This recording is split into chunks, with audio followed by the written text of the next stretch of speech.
Денес и лично дојдов во регионот на Тиквешијата и општините што фаќаат овој регион да видам лично како се одвива завршувањето на откупот на грозје. Гледам дека мерките на владата реално успеале да го ублажуваат тоа што беше најпроблематично. Треба да кажеме дека ова година беше една од најлошите години и од тоа што не очекуваш најлошото, ние успеавме реално како влада со нашите мерки предложени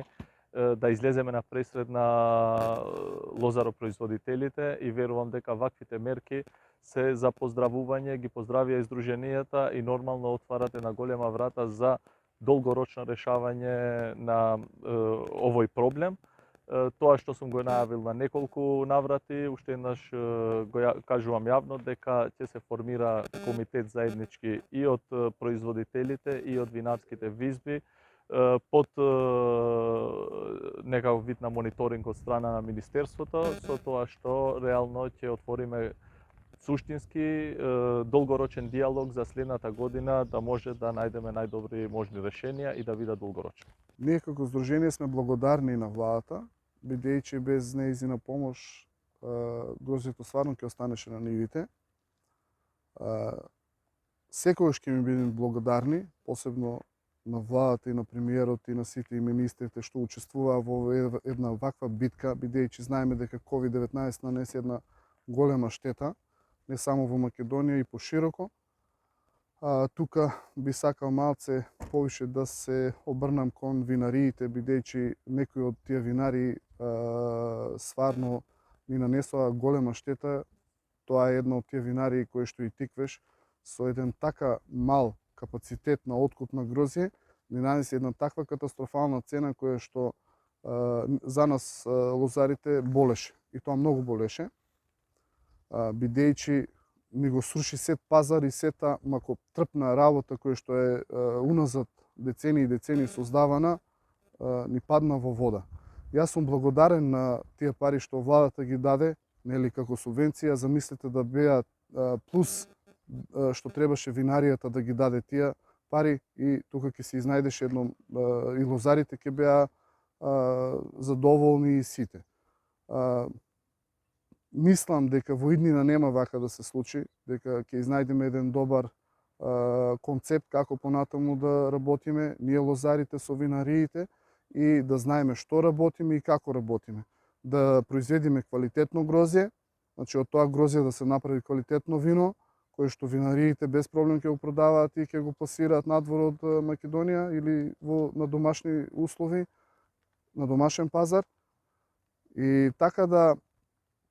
да немаме проблеми со откупот на грозје. Значи, сакам да кога лозарот ќе ги дојде во некоја винарија да го предаде грозјето, да биде радосен, среќен и да си земе тоа што го следува. Со министерот за земјоделие Хоџа и представниците од Сдруженијето на земјоделци напредни лозари направивме една обиколка на пунктовите што уште откупуваат грозје, ГД Тиквеш и Вардар Вајнари, со една единствена цел да го заокружиме и финишираме оно што значеше ова годишна откупна реколта. Не би се повторувал со министерот и председателот на Сдруженијето напредни лозари, едино сакам да истакнам јавна благодарност на вистина заложбите искрени на министерот за земјоделие Хоџа, на заменикот министер Трајан Димковски, заедно со лозарите и здруженијата кои функционираат во нашата општина и го сметам дека ова завршување на откупот е на сите нас успех, а поучени од сите потешкотии и проблеми да во иднина истите ги надминиме се во интерес заемен и на лозаропроизводителите и на винариите. Ми представува една задача како пратеник да со ребалансот на буџетот и со законот на мерките од ковид кредитот, да овие 2 и 4 денара, 2 кои што беа за постигање на ланската откупна цена и 4 денара како ковид мерка за гроздето под 18 милигани, да се со овие документи на парламентот усвојат и да се исплатат до крајот на годината. И еве се обрзувам бидејќи малку се запостави заради изборите и овогодишниот откуп, делот на решавањето испред министерот, сега сакам ова да го искористам, да ги решиме, односно довршиме исплатите од поврдарија кои што околу 100 не се исплатени по постоечкиот закон, исплатите на мерките од 2 денара, што беше како дополнителна субвенција од 2019 година, за исто така околу 100 лозари, и сметам дека заедно со она што значи за останати субвенции по основ на регистрирани земјоделци, жени земјоделци, нов лозов насад подигнат, да ја во овој период до крајот на годината заокружиме активноста на застапување во интерес на лозарите.